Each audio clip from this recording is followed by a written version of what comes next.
సినిమాకి 1,00,000 కోట్లు ఇంకా పక్క. మొన్న 50,000 కోట్లు అని చెప్పి కరెక్టే.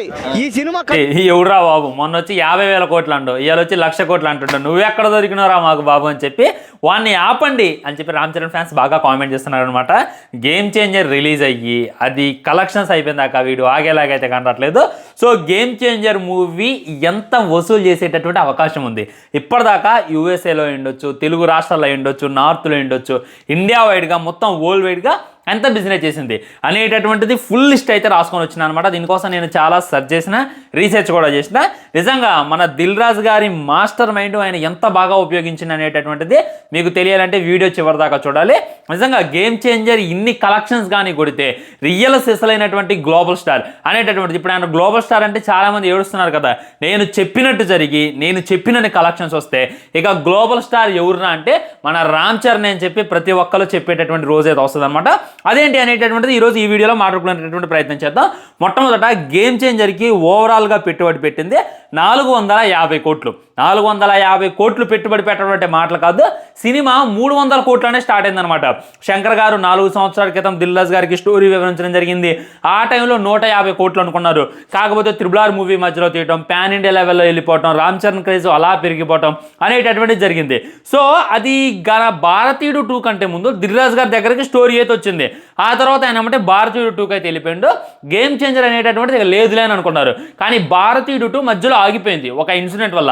ఆ తర్వాత మళ్ళీ దిల్ రాజు గారు వెళ్ళి శంకర్ గారిని అప్రోచ్ అయ్యారు. సో భారతీయుడు 2 ఎట్టాలేదు, ఇక నేను నెక్స్ట్ ప్రాజెక్ట్ ఏమీ లేదు కాబట్టి గేమ్ చేంజర్ తీస్తా అని చెప్పి అదే టైంలో త్రిబుల్ ఆర్ మూవీ షూటింగ్ కూడా అయిపోయింది.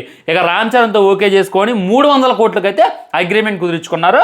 ఇక్కడ విషయం ఏంటంటే రామ్ చరణ్ అన్న తీసుకోవాల్సింది 100 కోట్లు, కానీ బడ్జెట్ పెరిగిపోవటం వల్ల 60 కోట్లు మాత్రమే తీసుకున్నాను అనమాట. తర్వాత సినిమా హిట్ అయ్యి అందులో వచ్చేటటువంటి ప్రాఫిట్స్ తీసుకుంటాడు అని చెప్పి క్లియర్ అండ్ క్లుప్తంగా అర్థమవుతుంది. 450 కోట్ల బడ్జెట్ తీస్తున్నప్పటికీ 60 కోట్లు తీసుకోవడం ఏదైతే ఉందో ఇది వేరే లెవెల్ అని చెప్పొచ్చు. సో ఏమి నమ్మి వీళ్ళు ఎన్ని వందల కోట్లు పెట్టారు, అసలు ఏందంత ధైర్యం అనేటటువంటిది క్లారిటీగా క్లుప్తంగా ఈరోజు ఈ వీడియోలో మాట్లాడుకునేటటువంటి ప్రయత్నం చేద్దాం. మొట్టమొదట మన తెలుగు రాష్ట్రాల్లో చూసుకున్నట్లయితే అటు ఇటుగా 127 కోట్ల బిజినెస్ చేసింది అని చెప్పి అర్థమవుతుంది అనమాట. నైజాంలో చూసుకున్నట్లయితే 44 కోట్ల బిజినెస్ అయితే చేసింది. నైజాం అనేటటువంటిది మన తెలుగు హీరోలకు అడ్డా అనమాట. ఆడగాని సినిమా అటు ఇటుగా కుట్టి గట్టిటాకు వస్తే మట్టికి ఒక్క నైజాంలోనే 100 కోట్లు కొట్టినా కానీ మనం ఆశ్చర్యపోవాల్సిన అవసరం లేదు. ఆ తర్వాత గుంటూరులో చూసుకున్నట్లయితే 11 కోట్లు కొట్టింది. ఈస్ట్ గోదావరిలో చూసుకున్నట్లయితే 10 కోట్లు కొట్టింది. వెస్ట్ గోదావరిలో 9 కోట్లు కొట్టింది. సీడెడ్లో 24 కోట్లు కొట్టింది. కృష్ణా జిల్లాలో 8 కోట్లు కొట్టింది. నెల్లూరులో 5 కోట్లు కొట్టింది. ఉత్తరాఖండ్లో 15 కోట్లు కొట్టింది. టోటల్గా ఓన్లీ ఆంధ్ర రాష్ట్రంలోనే 127 కోట్ల బిజినెస్ని అయితే చేసింది. ఇంకా తెలంగాణకి రాలా నేను. తెలంగాణ చూసుకున్నట్లయితే మన హైదరాబాద్లో ఓవరాల్గా చూసుకున్నట్లయితే 25 కోట్ల బిజినెస్ అయితే చేసింది. ఇది ఇంకా లోడింగ్ అనమాట. ఆ తర్వాత ఖమ్మంలో చూసుకున్నట్లయితే 3 కోట్ల బిజినెస్ అయితే చేసింది. సూర్యాపేటలో చూసుకున్నట్లయితే 2 కోట్ల బిజినెస్ అయితే చేసింది. వరంగల్లో చూసుకున్నట్లయితే 6 కోట్ల బిజినెస్ అయితే చేసింది. ఓవరాల్గా ఈ తెలంగాణలో మొత్తం ఇంకా కొన్ని రిపోర్ట్స్ అయితే రాలేదు. ఓవరాల్గా తెలంగాణలో చూసుకున్నట్లయితే 100 కోట్ల కన్నా ఎక్కువ బిజినెస్ అయితే చేసింది. ఓన్లీ తెలుగు రాష్ట్రాల్లోనే మన గేమ్ చేంజర్ 127 కోట్ల బిజినెస్ అయితే చేసింది. ఓన్లీ తెలుగు రాష్ట్రాల్లోనే మన గేమ్ చేంజర్ 227 కోట్ల బిజినెస్ అయితే చేసింది. బాబ్బా గ్రేట్ కదా. ఎందుకంటే పుష్ప 200 కోట్లే తెలుగు రాష్ట్రాల్లో, కానీ మన గేమ్ చేంజర్ 227 కోట్ల బిజినెస్ అయితే చేసింది. ఇది మామూలు విషయం కాదు, ఇది నెక్స్ట్ లెవెల్ విషయం అనమాట. ఇక్కడ ఏంటంటే దిల్ రాజు గారు ఆయన మాస్టర్ మైండ్ ఎలా ఉపయోగిస్తున్నాడు అని చెప్పి క్లారిటీగా అర్థమవుతుంది. ఆయనే డిస్ట్రిబ్యూటర్, ఆయన ప్రొడ్యూసర్. సో ఆయన సినిమాని ఆయన ఎక్కువ అంటే డిస్ట్రిబ్యూటర్స్తో టైఅప్ అయ్యి ఎక్కువ రేట్కి అమ్మేటటువంటి ప్రయత్నం చేసినావు అంటే వన్ అండ్ ఓన్లీ తెలుగు రాష్ట్రాల్లోనే ఈజీగా 300 కోట్లు అయితే సినిమా వసూలు చేయాలి. వసూలు చేస్తే సినిమానే యావరేజ్గా పనికరిస్తారు. వన్ అండ్ ఓన్లీ తెలుగు రాష్ట్రాల్లోనే సినిమా 500 కోట్లు వసూలు చేస్తే సినిమాని బ్లాక్ బస్టర్ హిట్గా పనికరిస్తారనమాట. కాబట్టి ఎట్లా లేదన్నా కానీ మన తెలుగు రాష్ట్రాల్లో గేమ్ చేంజర్ ఈజీగా ఒక 400 కోట్లు 450 కోట్లు అంటే పెట్టినటువంటి పెట్టుబడి మొత్తాన్ని వన్ అండ్ ఓన్లీ తెలుగు రాష్ట్రాల్లో రికవరీ చేయాలి. అప్పుడే తెలుగు డిస్ట్రిబ్యూటర్ సైలెంట్గా ఉంటారు, తెలుగు కమ్యూనిటీ కూడా సైలెంట్గా ఉంటుంది. వీళ్ళంత డేర్ చేసుకున్నారు అని అంటే అర్థం చేసుకోండి. ట్రైలర్ వీళ్ళకి ఎంత బాగా నచ్చిందో. ట్రైలర్ నచ్చిన తర్వాత ఈ బిజినెస్ అంతా జరిగింది. ట్రైలర్కి ముందు బిజినెస్ చేయలేదు, ట్రైలర్కి ముందు సినిమా కొనుక్కోవడానికి ఎవరు కూడా రెడీగా లేరు. ట్రైలర్ వచ్చిన తర్వాత హైప్ పెరిగిపోయింది, పాజిటివ్ టాక్ కూడా పెరిగిపోయింది. అందుకే నైజాంలోనే 44 కోట్లు, హైదరాబాద్లోనే 25 కోట్ల దాకా అయితే బిజినెస్ చేసింది అని చెప్పి క్లీన్ కట్గా అర్థమవుతుంది. నేను ఏదైతే మాట్లాడానో ఆంధ్రప్రదేశ్ మరియు తెలంగాణ రాష్ట్రాలు మాత్రమే. ఆ తర్వాత మనం నార్త్కి వెళ్ళిపోదాం. నార్త్లో చూసుకున్నట్లయితే 300 కోట్ల బిజినెస్ చేసింది. వేరే వేరే రాష్ట్రాల్లో అయి ఉండొచ్చు, కాకపోతే నార్త్లో కొద్దిగా హైప్ తక్కువగా ఉందన్నమాట. అండ్ నార్త్లో ఎక్కువ మంది డిస్ట్రిబ్యూటర్స్ దీని మీద అంత కాన్సన్ట్రేషన్ అయితే చేయట్లేదు. మ్యాక్సిమం చిన్న చిన్న థియేటర్స్కి ఉండొచ్చు, తక్కువ థియేటర్స్కి అయితే నార్త్లో అయితే దీన్ని అమ్మేయడం జరిగింది. ఆల్మోస్ట్ నార్త్ మొత్తం అటు ఇటుగా 300 కోట్ల బిజినెస్ అయితే చేసింది. యూఎస్ఏలో చూసుకున్నట్లయితే 1 మిలియన్ బిజినెస్ అయితే చేసింది. సో యూఎస్ఏలో ఒక 2 మిలియన్ కొడితే అయిపోద్ది అనమాట. నాకు తెలిసి అక్కడ రామ్ చరణ్ కొన్నటువంటి క్రేజీకి ఈజీగా 10 మిలియన్ ఈజీగా కొట్టేస్తుంది అని చెప్పి నేనైతే అనుకుంటున్నా. సో ఇంకా దీని గురించి డిస్కషన్ చేయాలి. నేను దీని గురించి డిస్కషన్ చేసే ముందు ఒకే ఒక్క మాట, ఈ విధమైనటువంటి కామెంట్ అయితే నాకు దర్శనం ఇచ్చింది. గేమ్ చేంజర్ ని దమ్ముంటే పుష్ప 2ని బ్రేక్ చేయమను అని చెప్పి, పుష్ప డే 1ని బ్రేక్ చేయమను అని చెప్పి ఒకరైతే నాకు కామెంట్ చేశారనమాట. అలా మాట్లాడే వాళ్ళకి బ్రెయిన్ దొబ్బిందో ఉందో నాకైతే అర్థం కావట్లేదు. పుష్ప 2 ఏదైతే ఉందో సీక్వెల్ ఇది.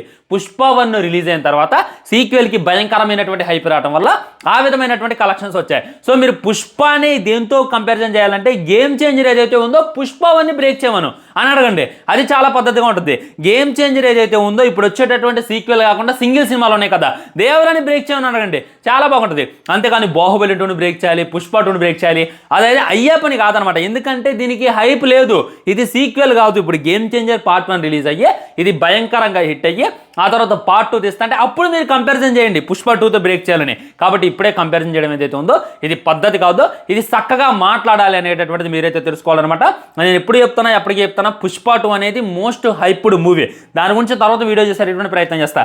కాబట్టి దాన్ని గేమ్ చేంజర్ని కంపారిజన్ చేయమాకండి. గేమ్ చేంజర్ అనేటటువంటిది పార్ట్ 1 హైప్ కూడా లేదు, అది మీకు తెలుసు నాకు తెలుసు. ట్రయలర్ వచ్చిందా కూడా, ఇవాళ దిల్ రాజు గారే ప్రెస్ మీట్ పెట్టారు. దాంట్లో ఆయన ఏం చెప్పిందంటే అసలు శంకర్ గారి పని అయిపోయింది, అనవసరంగా తీస్తున్నారు, దిల్ రాజు గారు రిస్క్ చేస్తున్నారు, రూపాయి కాదు 2 రూపాయలు కాదు 450 కోట్లు పెడుతున్నారు, అంత అవసరమా అని చెప్పి నన్ను చాలా మంది అడిగారు. అయినా కానీ నేను శంకర్ గారి మీద ఉన్నటువంటి నమ్మకంతో ఈ విధమైనటువంటి పెట్టుబడి ఆయన పెట్టడం జరిగింది అని చెప్పి ఆయన బహిర్గతంగా తెలియజేసింది అనమాట. ఆయన అయితే చాలా పెద్దగా రిస్క్ చేసిండు. మరి ఆ రిస్క్ నుండి గెటన్ కావాలి అంటే ఇప్పుడు చూసుకున్నట్లయితే తెలుగు రాష్ట్రాల్లో 200 కోట్ల బిజినెస్ చేసింది అని అనుకున్నాం. అండ్ మన నార్త్లో 300 కోట్ల బిజినెస్ చేసింది అని అనుకున్నాం. సో సినిమాకు పెట్టినటువంటి పెట్టుబడి ఆల్మోస్ట్ 450 కోట్లు. అంటే సినిమా ఇప్పటిదాకా 500 కోట్ల బిజినెస్ అయితే చేసింది. అంటే దిల్ రాజు గారు జస్ట్ 50 కోట్ల ప్రాఫిట్ చూసుకొని సినిమాని డిస్ట్రిబ్యూటింగ్ చేస్తారు అనేటటువంటిది ఇంకా క్లారిటీగా అర్థమవుతుంది. ఒకవేళ సినిమా, ఎందుకంటే ఇక్కడ మీకు లాజిక్ అర్థం కావట్లా, ఇక్కడ ఏనే ప్రొడ్యూసరో ఏనే డిస్ట్రిబ్యూటరో, అందుకే జస్ట్ 50 కోట్లకే వేరే వేరే డిస్ట్రిబ్యూటర్ నార్త్ నుండి వచ్చేటటువంటి ప్రాఫిట్ ఎక్కువగా కానొస్తుంది. నార్త్లో కూడా సినిమా భయంకరంగా ఆడితే నార్త్ నుండి ఎట్టా లేదన్నా కానీ ఒక 500 కోట్లు కొట్టింది అని చెప్పి నేనైతే అనుకుంటున్నాను. ఎందుకంటే ఆడు 300 కోట్ల బిజినెస్ చేసింది కదా, అక్కడ కూడా టికెట్ రేట్స్ కొద్దిగా హైక్ అయితే ఇచ్చారంట. అక్కడ కూడా ప్రమోషన్స్ బాగానే చేస్తున్నారు. మన సల్మాన్ ఖాన్ గారి సపోర్టు, షారుఖ్ ఖాన్ గారి సపోర్టు, బాలీవుడ్లో మన చిరంజీవి గారి ఫ్రెండ్స్ చాలా మంది ఉన్నారు, వాళ్ళందరి సపోర్ట్ కూడా సినిమాకు ఉంది. వాళ్ళందరితో కూడా ట్వీట్ వేయటం, వాళ్ళందరితో కూడా అక్కడ ఈవెంట్లు పెట్టడం లాంటివి అయితే చేస్తున్నారనమాట. దానివల్ల నార్త్లో 500 కోట్లు కొట్టింది, సౌత్లో మొత్తం 1000 కోట్లు అయితే రౌండ్ ఫిగర్ కొట్టేస్తుంది అని చెప్పి నేనైతే అనుకుంటున్నా. కొట్టాలి కూడా, సినిమా హిట్ అవ్వాలి అని అంటే ఇప్పుడు భయంకరమైనటువంటి కలెక్షన్స్ ఏం అవసరం లేదు. వాళ్ళు జస్ట్ ఇప్పుడు 450 కోట్లు పెట్టారు కదా, 600 కోట్లు సినిమా వసూలు చేసిందంటే సినిమా ఇక ఆడినట్టే, ఓకే యావరేజ్గా ఆడినట్టే, లాస్ లేకుండా మిగిల్చినట్టే. 700 కోట్లు వసూలు చేసిందంటే సినిమా హిట్ అయినట్టే, 1000 కోట్లు వసూలు చేసిందంటే బ్లాక్ బస్టర్ విజయం సాధించినట్టే. కాబట్టి ఇక తమిళనాడు బిజినెస్ గురించి నేను మాట్లాడలేదు, అక్కడ కూడా భయంకరమైనటువంటి బిజినెస్ జరుగుతుంది. ఎందుకంటే శంకర్ గారికి భయంకరమైనటువంటి పేరు అక్కడ కూడా ఉందన్నమాట. ఈ విధంగా గ్లోబల్ స్టార్ తనదైనటువంటి స్టైల్తో ఒక బిజినెస్ అయితే చేస్తుండో, ఒక మార్కెట్ని అయితే పుట్టిస్తుండో. మరి ఏమైంది అనేటటువంటి దానికోసం అయితే నేను ఇంకా వెయిట్ చేస్తున్నా. నేను మళ్ళీ హైదరాబాద్లో 25 కోట్లే అన్నంటే ఆర్టీసీ ఎక్స్ రోడ్ని దీన్ని కలపలా నేను, అది నెక్స్ట్, అది తర్వాత దాని మీద ఒక స్పెషల్ వీడియో చేసేటటువంటి ప్రయత్నం చేస్తా. ఈ సంధ్య థియేటర్లు ఏవైతే ఉన్నాయో ఆర్టీసీ ఎక్స్ రోడ్, అక్కడ బిజినెస్ ఎంత జరిగింది అనేటటువంటి కరెక్ట్ న్యూస్ ఇంకా మనకు రాదా, అది వచ్చిన తర్వాత దాని మీద కూడా ఒక వీడియో చేసుకునేటటువంటి ప్రయత్నం చేద్దాం. నేను మాట్లాడింది ఓన్లీ దీని గురించే. ఇది ఫ్రెండ్స్, గేమ్ చేంజర్కి పెట్టినటువంటి పెట్టుబడి 450 కోట్లు, సినిమా చేసినటువంటి బిజినెస్ 500 కోట్లు, సినిమా వసూలు చేయాల్సింది 600 కోట్లు, బ్లాక్ బస్టర్ అవ్వాలంటే 1000 కోట్లు. 1000 కోట్లు అయితే టార్గెట్ లేదు, 600 కోట్లు మాత్రమే ఉంది. 600 కోట్లు కొట్టిందా ఇక దిశ తిరిగినట్టే.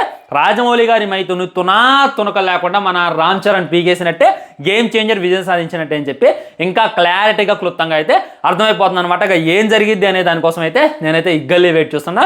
ఎందుకంటే మంచి కాంపిటీషన్ ఉంది, బాలీవుడ్ సైడ్ నుండి కూడా భయంకరమైనటువంటి కాంపిటీషన్ ఉంది, తెలుగులో కూడా గట్టి కాంపిటీషన్ ఉంది. మన తెలుగు ఆడియన్స్ ఏ సినిమా బాగుంటే దాన్ని ఆదరించడానికి రెడీగా ఉంటారు.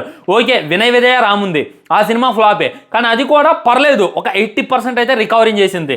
ఏది వినయ విధేయ రామ్కి దరిద్రంగా ఉంది, అట్టర్ ఫ్లాప్, 0 రేటింగు రావటం వల్ల 80% రికవరీ చేసింది. అదే వినయ విధేయ రామ్కి బ్లాక్ బస్టర్ రాకొస్తే ఇంకో మగధేర అయ్యేది అనేటటువంటిది రియాలిటీ. రంగస్థలం తెలుసు కదా ఎంత వసూలు చేసిందో. కాబట్టి సినిమాకి పాజిటివ్ టాక్ వచ్చి హిట్ టాక్ వస్తే మట్టుకే చరిత్రని సృష్టిస్తుంది.